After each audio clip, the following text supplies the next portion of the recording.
एक ईमान वाले को मरवाने के लिए किस किस का सहारा लोगे आप? मेरे ऊपर तकरीबन 2 सालों से हमले की प्लानिंग हो रही थी और मैं इस चीज से वाकिफ था कि मेरे ऊपर हमला होने वाला है। बीजेपी वाले यहां पर इस्लाम पार्टी का नाम रखवाकर पूरे महाराष्ट्र में डंका बजवाते, वो 1.5 बुढ़े को फेंक देते और बोलवाते थे ये अच्छाई और बुराई का मुकाबला है कि बाकी में जिनको हमने चुन करके दिया, आपने उनका कारोबार नहीं देखा, आपने उनकी हरकतों पर गौर नहीं किया।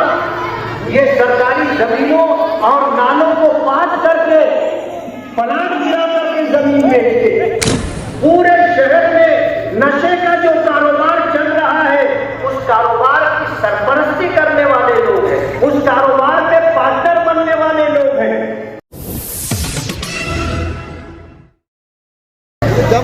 मेरे और आपके कायदे मोहतरम और मजलिस इत्तेहादुल मुस्लिमीन के नामजद उम्मीदवार मुफ्ती मोहम्मद इस्माइल साहब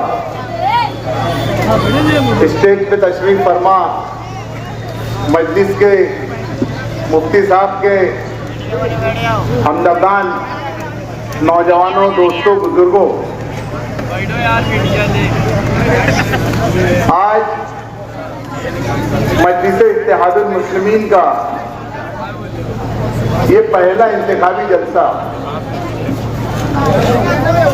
जो मुशारत चौक से किया जा रहा है, कयाबान निसार चौक से, अरे फतेह का जलसा वहां रहेंगे इंशाल्लाह, कयाबान निसार चौक से दिया जा रहा है। इलेक्शन अच्छाई और बुराई पर शुरू हुआ है। ये इलेक्शन जो है अच्छाई और बुराई का होने जा रहा है। शहर के अंदर माजी में आप लोगों ने देखा होगा कि किस तरीके से इस शहर को बर्बाद किया जा रहा है, बुनियादी तौर पर भी और नस्लों की बुनियाद पर। एक प्लानिंग के तहत हमारी नस्लों को बर्बाद किया जा रहा है।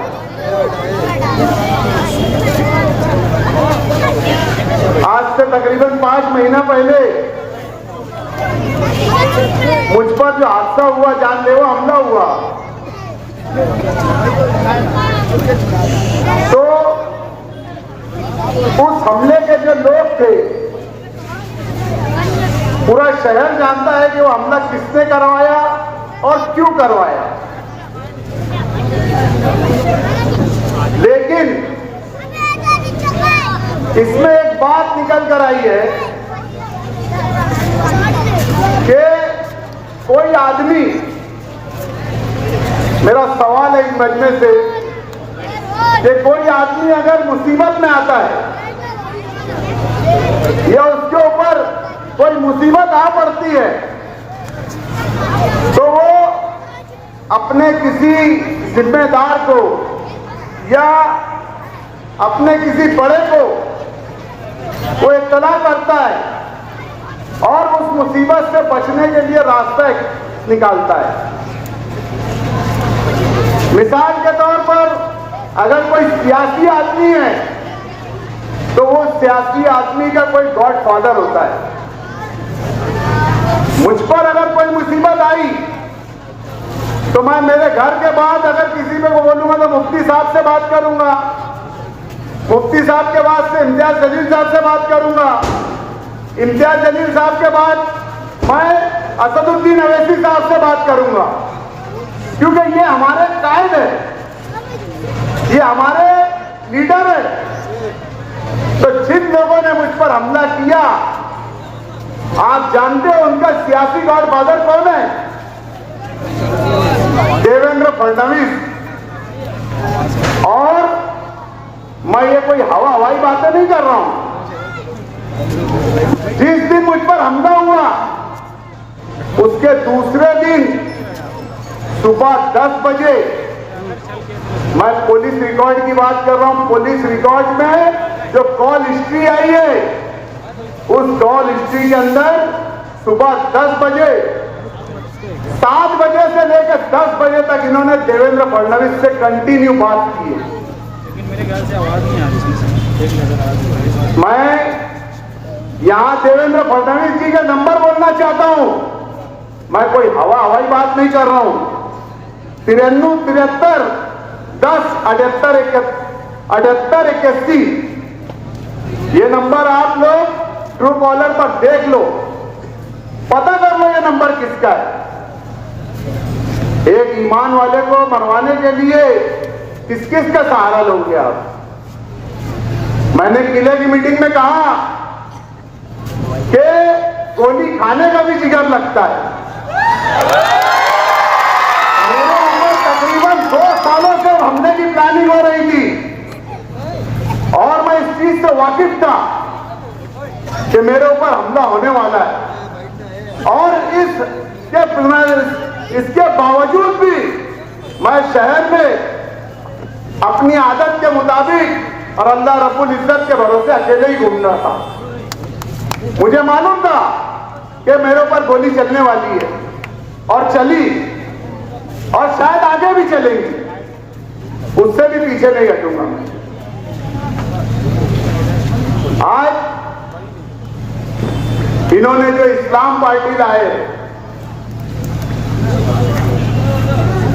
हमारे यूसुफ इलियास साहब ने कहा कि वो एक जाहिल है और जाहिल होने का उन्होंने सबूत दिया, उनसे क्या तवक्के रख सकते। मैं ये कहना चाहूंगा कि वो जाहिल नहीं है, बहुत दूर अंदेश है वो, बहुत दूर अंदेश है वो। ये इस्लाम पार्टी का जो नाम है, एक मुनज़्ज़म साजिश के तहत और अपने सियासी गॉड फादर और अपने सियासी बाप लोगों के बोलने के ऊपर इस्लाम पार्टी का नाम रखा गया है, बीजेपी के बोलने के ऊपर। क्यों? आपके मन में सवाल पैदा हो रहा होगा कि बीजेपी वाले क्यों ये बात कहेंगे कि इस्लाम पार्टी रखना चाहिए। बीजेपी वाले यहां पर इस्लाम पार्टी का नाम रखवाकर पूरे महाराष्ट्र में डंका बजवाते, वो 1.5 फुटे को फेंक देते और बोलवाते थे देखो जहां पर जिहादी पार्टी आई है। मैं बोलता था कि मालेगांव मिनी पाकिस्तान है, मैं बोलता था मालेगांव में पाकिस्तान बांग्लादेश के लोग रहने वाले, वो बात साबित होगी। और इसका सियासी फायदा, एक सीट छोड़कर इसका सियासी फायदा पूरे महाराष्ट्र में उठाना चाहते हैं। मैं हमारे उलमाओं को सलाम करता हूं, उनकी दीनी बेदारी को सलाम करता हूं, उनके जज्बे को सलाम करता हूं कि उन्होंने इस नापाक साजिश को समझा कि ये एक प्लानिंग के तहत एक बीजेपी का एजेंट, ये एजेंट है, एजेंट बीजेपी का, ये बीजेपी का एजेंट यहां पर इस्लामी पार्टी का नाम रखकर अपने पूरे उसके अंदर वो चलाना चाहता है। मिस्टर आसिफ रानी,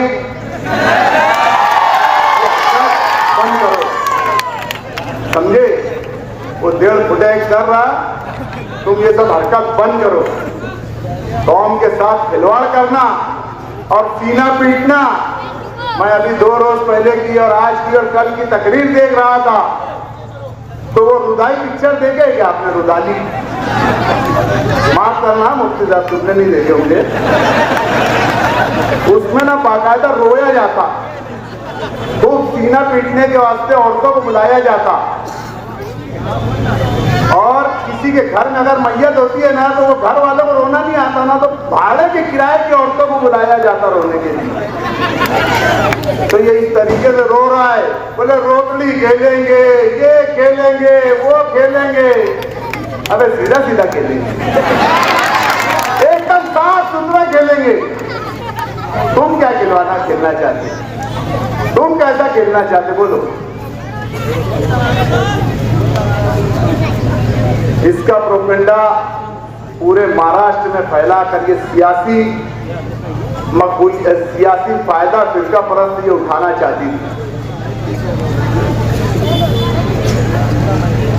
आज ये इलेक्शन लड़ रहे हैं, इलेक्शन के नाम पर मेरे हादसे के बाद मेरे घर वालों को, मुझे और भी मेरे रिश्तेदारों को न जाने किस किस चीज का हवाला दिया जा रहा है।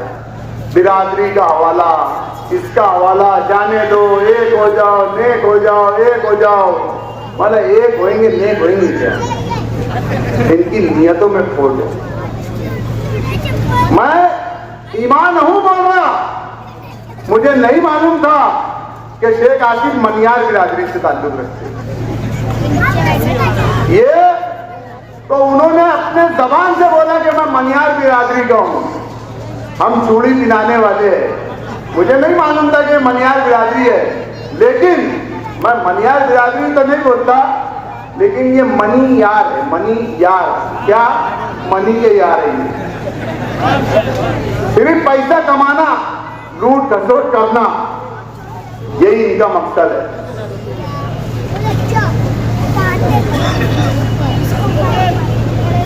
लोग बिरादरी का इसका उसका वास्ता दे रहे हैं। हमारे लिए भी आसान रहा थी, हम उनसे मिल लेते, मामला खत्म कर लेते। जान किसको प्यारी नहीं है? जान सबको प्यारी है। आने वाली नस्लों को हम क्या जवाब दें?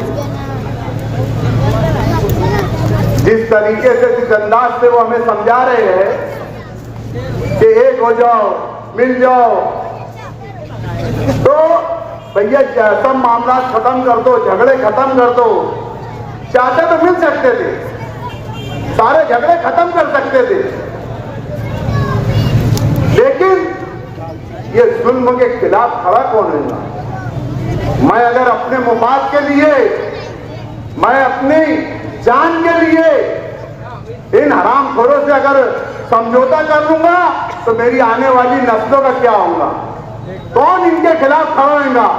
कौन बोलेगा अरे मैं इसके लिए एक 3 गोली नहीं और 30 गोली खाने के लिए तैयार हूं। गद्दारी नहीं करूंगा, और जो गद्दार लोग हैं उनसे कभी हाथ नहीं मिलाऊंगा। हमारे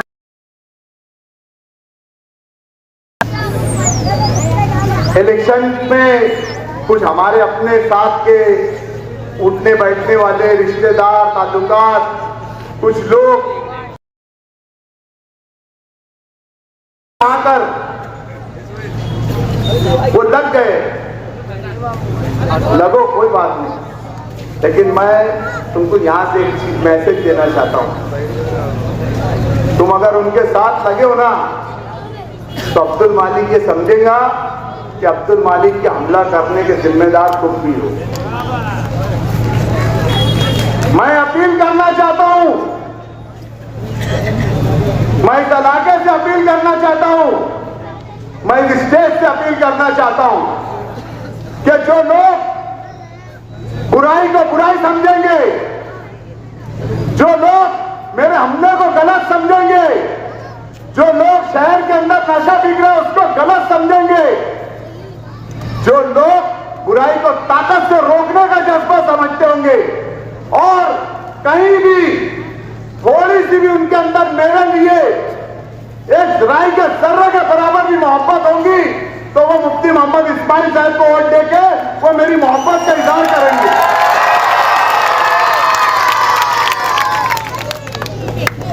वक्त बहुत कम है और मैं अपनी बात तो बहुत मुख्तसर करता हूं। और यहां जो लोग आए, ये जो मजमा है, आप एक संजीदगी के साथ यहां से उठकर जाए और अपने अपने रिश्तेदारों को, अपने अपने घरों में तमाम लोगों को समझाए। इलेक्शन पे इंशाअल्लाह किले की मीटिंग तक तो 1.5 लाख पार थे, अभी बढ़ते जा रहा है। आसिफ भाई, तुम्हारे न्यूज चैनल पे देखा मैं, बहुत लंबा फर्क चल रहा मुफ्ती साहब का। इन्होंने इलेक्शन पोल डाले, मुफ्ती साहब 70% वोट पे चल रहे हैं, यानी वो बोलते ना आधे में असगर आधे में सारा घर। और हमको बोलते भैया कि वर्करी कर रहे, पंडरी कर रहे। अरे भैया हम ना पंडरी कर रहे, वर्करी कर रहे, किसकी कर रहे? अबे दाढ़ी वाले की कर रहे, अबे ईमान वाले की कर रहे। तेरे जैसे खड़े रह के पंडरी नहीं कर रहे। मुस्तकिल समझा हमको, जज्बात में लेके आएगा वोट काटने के वास्ते। सेटिंग से लड़ रहे। मेरे एक दोस्त को बोलते कि अबे हमको वोट नहीं देगा तो मुस्तकिम को दे दे, बोले ऑप्शन है ना, बोले तुम्हारे पास। तो ये चीज को समझो और इसको अपना मैसेज लेके जाओ। यहाँ से एक अहद करो कि आप लोगों को हर हाल में मुफ्ती मोहम्मद इस्माइल कासमी साहब के वास्ते पूरी ताकत से लड़ना है। इतना ही करके मैं अपनी बात खत्म कर रहा हूँ।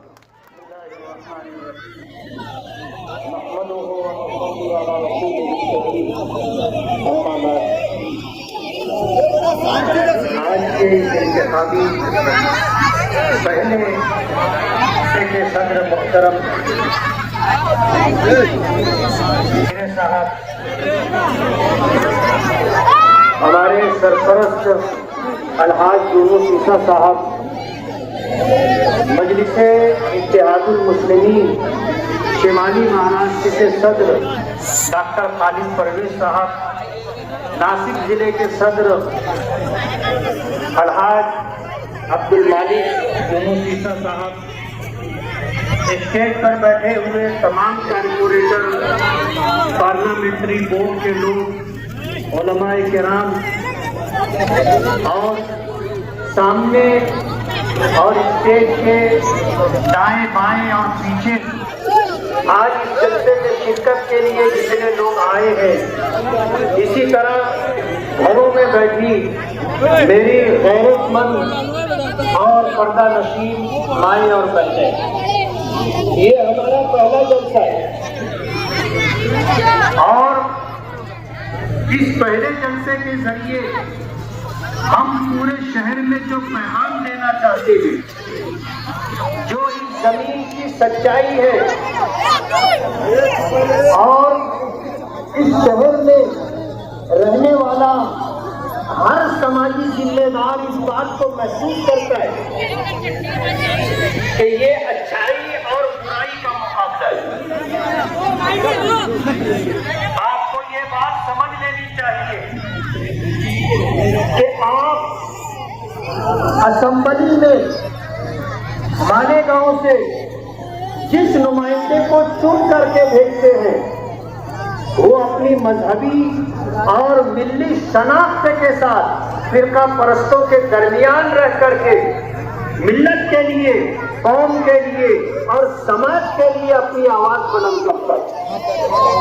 मैंने पीछे एक मीटिंग में ये बात कही थी कि अगर असेंबली में आपने चुन करके भेजा तो माहौल से मुतासिर होकर के हमने सर से टोपी नहीं उतारी, हमने अपनी दाढ़ी छोटी नहीं की, हमने अपना कुर्ता नहीं छोटा किया, हम पैंट और शर्ट पहन करके असेंबली में नहीं गए, अपनी मजहबी और मिल्ली शनाख्त के साथ। और आपको अगर मैं बताऊं तो आपको अच्छा लगेगा, आपको अच्छा लगेगा कि जब विधान भवन में और मंत्रालय में मैं अपने साथियों के साथ चलता हूँ तो सब नजर उठा करके मुसलसल देखते रहते हैं।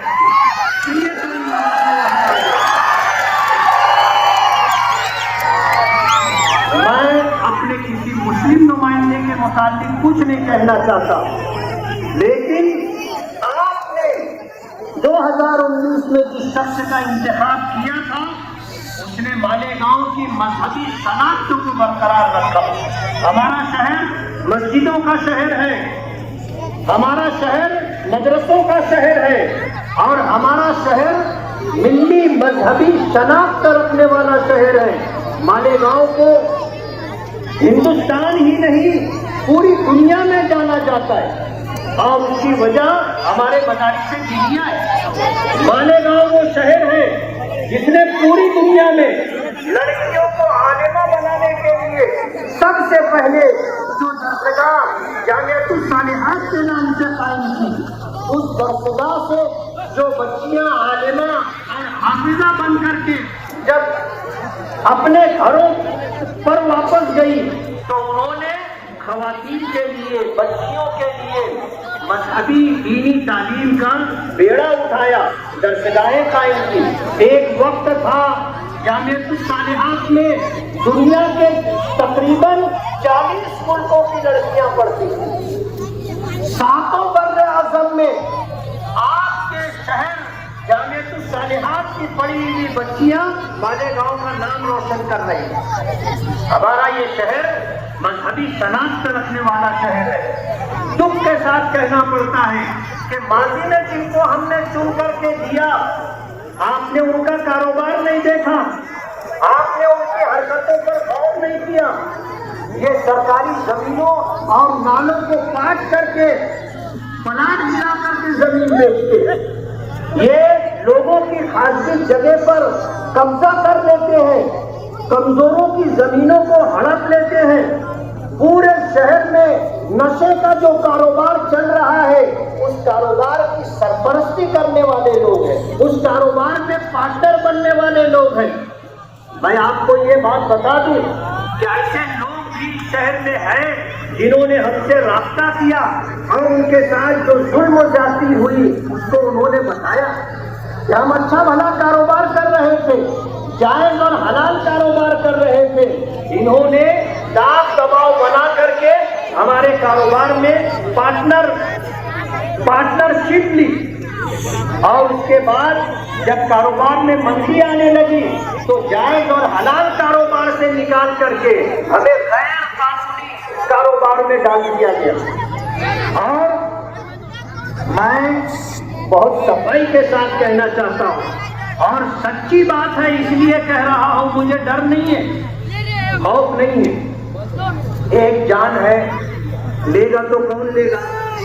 अल्लाह लेगा। अब्दुल मालिक के ऊपर जानलेवा हमला हुआ था, लेकिन अल्लाह को मंजूर नहीं था आज हमारे दरमियान जिंदा और सलामत बैठे।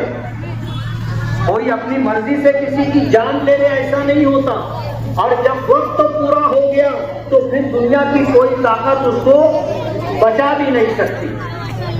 मौत आएगी तो उसे जाना होगा, हमें कोई डर और खौफ नहीं है।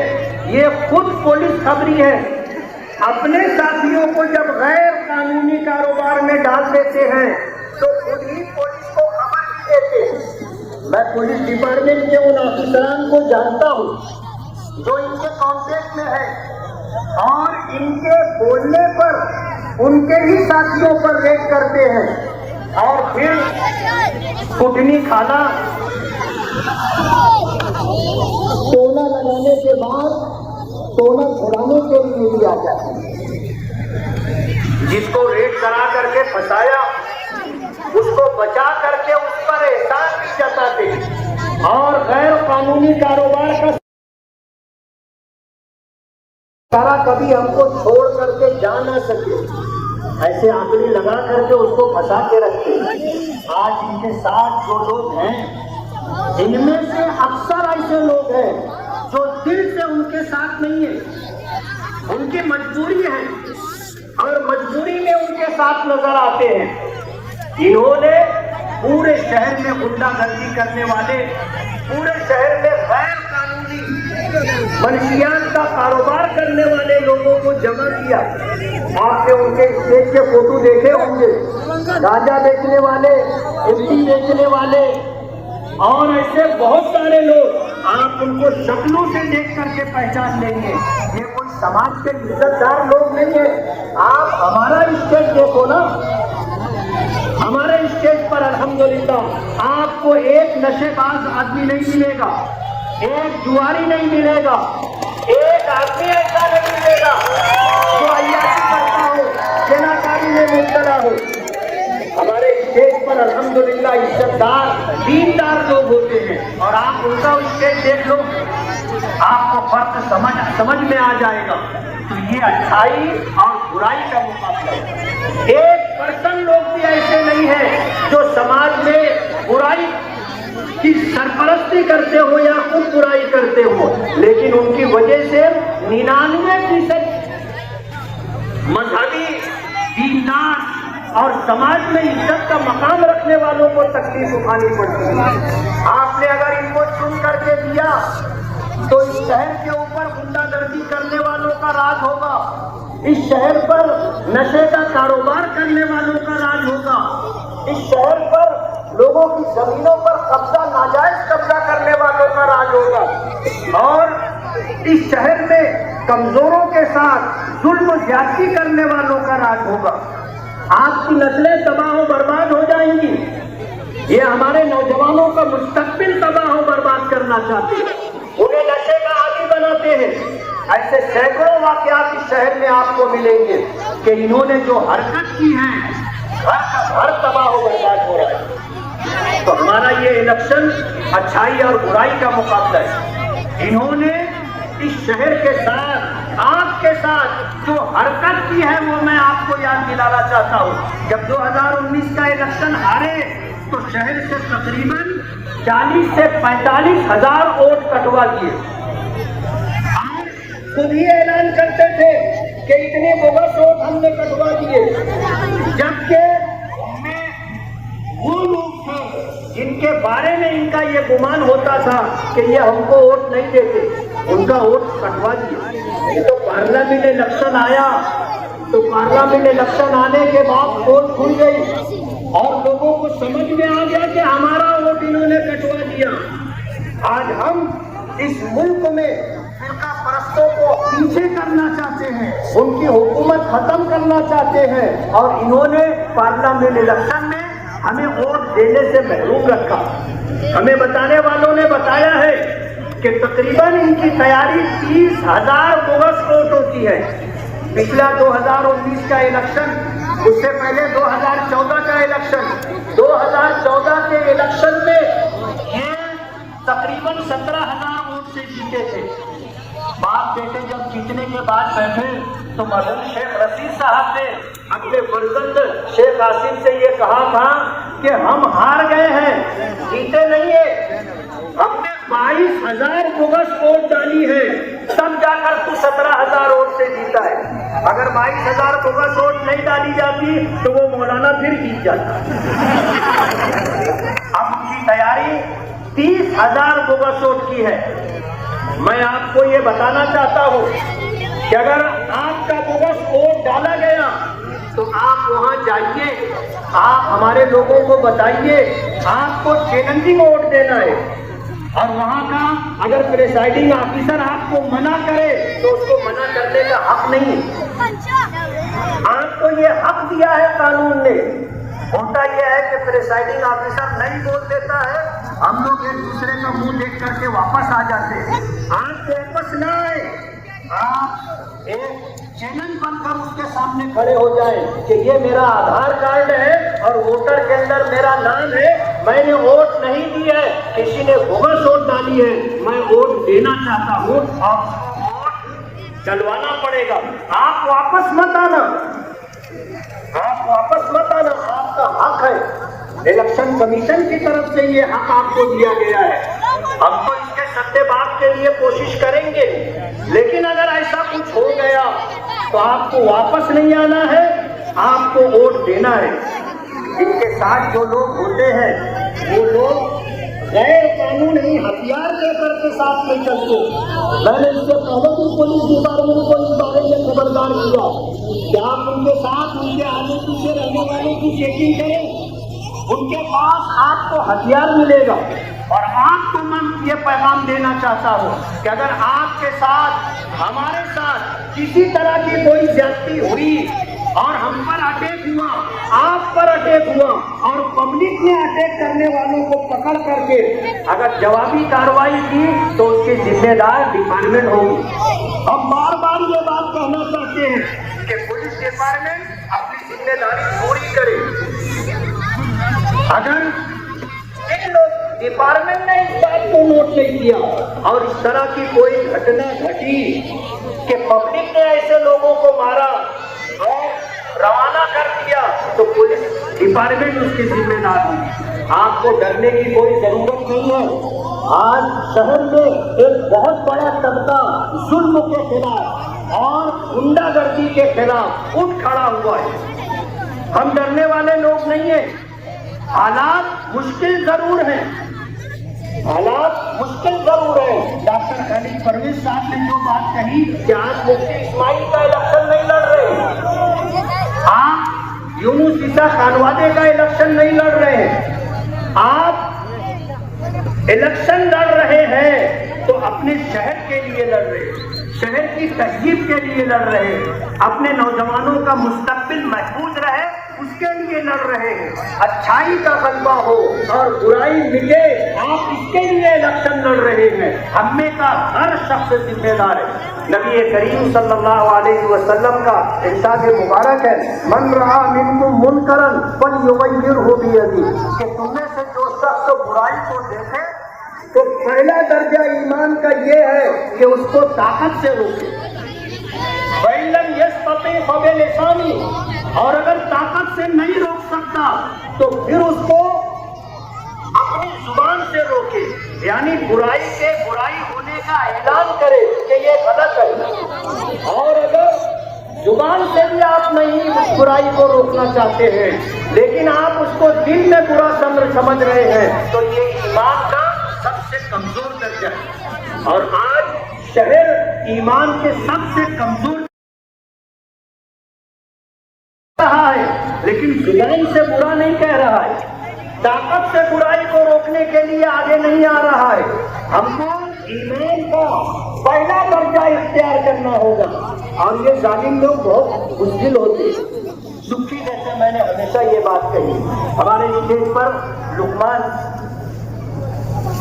अतीक कमाल का भतीजा ये बैठा है, थोड़ा हाथ दे।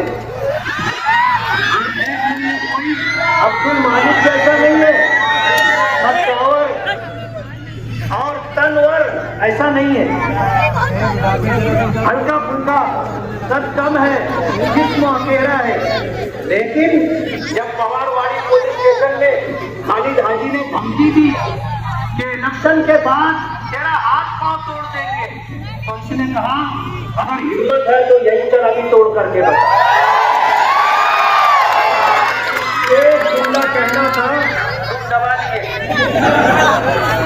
पीछे हट गए। उनके साथ जितने लोग थे वो सब उसका चेहरा देखने लग गए। आप अगर जुल्म बर्दाश्त करोगे तो आपके साथ जुल्म किया जाता रहेगा, और अगर जुल्म के खिलाफ आप खड़े हो गए तो आप यकीन मानो आपके सामने कोई ऐसा गुंडा दादागिरी करने वाला टिकेगा नहीं। इसलिए मैं आपसे ये गुजारिश करता हूँ कि आप डरना बिला खौफ व खतर के आप अपना हक इस्तेमाल करें वोट देने का। मजलिस इत्तेहादुल मुस्लिमीन के जिम्मेदारान का मैं शुक्रगुजार हूँ कि उन्होंने 5 साल मुकम्मल होने पर से मुतमईन होकर के लिए संडास बनना, 20 सीट की संडास बनना बाकी है। हमने वादा किया था अपनी माँ और बहनों से कि हम आपके लिए संडास बनवा करके देंगे, और अल्हम्दुलिल्लाह रमजू मिंबर की कोशिश रही, साजिद मिंबर की कोशिश रही, कारपोरेशन से हमने तकरीबन 1.5 करोड़ रुपये का बजट डलवाया है और ये संडास अनकरीब इंशाअल्लाह बनेगी।